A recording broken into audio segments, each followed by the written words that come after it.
शरीयत मेरे लिए बड़ा, ठीक है। हम कुरान सीने में रखते हैं और हाथ में रखते हैं संविधान। मुसलमान कुरान सीने में और हाथ में संविधान लेके चलता है, ठीक है। तो हम पहले शरीयत को पकड़ेंगे, इसके बाद संविधान को। आपने बांग्लादेश के अंदर हुए अत्याचार को देखा होगा। कांग्रेस मौन, समाजवादी पार्टी मौन, टीएमसी मौन, आरजेडी मौन, अन्य दल मौन। केवल भारतीय जनता पार्टी ने कहा था कि बांग्लादेश के हिंदुओं पे अत्याचार नहीं होना चाहिए। ये बांग्लादेश में हिंदू कौन है? बहन और भाइयों, ये सभी दलित हिंदू है, दमित हिंदू है।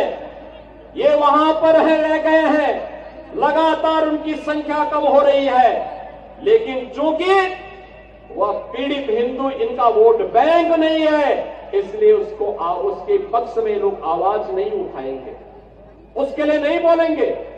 आप पिछले एक सप्ताह से देख रहे होंगे, पिछले एक सप्ताह से आप पश्चिमी बंगाल के अंदर का नजारा देख रहे होंगे।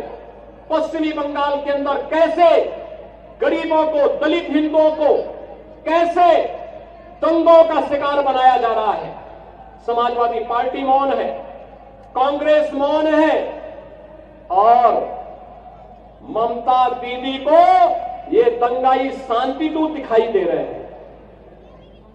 बहनों और भाइयों, ये शांतिदूत नहीं, ये दंगाई हैं, और दंगाइयों का जवाब तो केवल डंडा हो सकता है।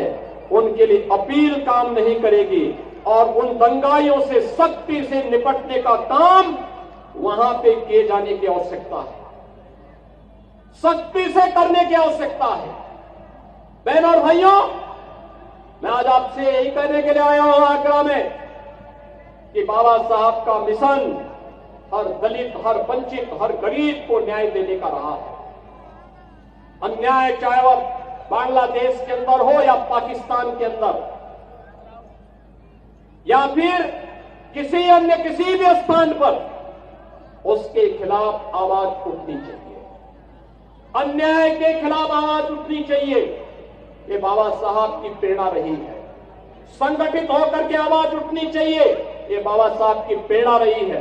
और उसी प्रेरणा के लिए आज आप सबका आह्वान करने के लिए मैं आपके बीच आया हूं। सरकार आपके साथ होगी, आपके सुख दुख में शायद दो डबल इंजन की सरकार सहभागी बनेगी। सरकार आपके हितों के लिए संगठित करने के लिए पूरी प्रतिबद्धता के साथ कार्य कर रही है, आगे भी कार्य करेगी। बाबा साहब के सपनों को साकार करने का कार्य प्रधानमंत्री मोदी जी के नेतृत्व में ये डबल इंजन की सरकार पूरी मजबूती के साथ खड़ी होकर के करेगी।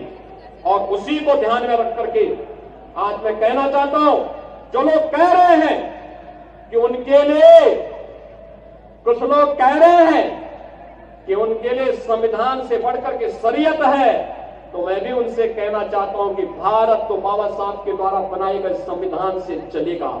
जहां शरीयत का कानून लागू होता है, उनको वहां जाना चाहिए। भारत के अंदर भारत की व्यवस्था बाबा साहब के द्वारा बनाए गए संविधान से ही आगे बढ़ेगी, और यह हम सबको दृढ़ भाव के साथ कार्य करना होगा। ऐसा नहीं कि बाबा साहब को लालच न दिया गया हो। याद करिए, जब हैदराबाद के निजाम ने बाबा साहब को लालच देने का काम किया था, और वहां पर उनके रजाकारों ने वहां के दलितों पर, वहां के दमितों पर, वहां के हिंदुओं पर अत्याचार करना प्रारंभ किया था, तब बाबा साहब ने बहुत स्पष्टता के साथ हैदराबाद रियासत से जुड़े हुए सभी दलितों को, वंचितों को और हिंदुओं को पत्र लिखा था, और उनका आह्वान किया था कि किसी भी हालत में निजाम के दबाव में आने की आवश्यकता नहीं।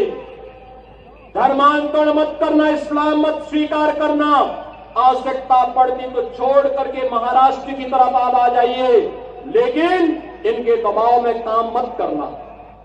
और बहनों और भाइयों, अंततः निजाम को भारत छोड़ करके भागना पड़ा। आज हैदराबाद रियासत भारत का हिस्सा बनी हुई है।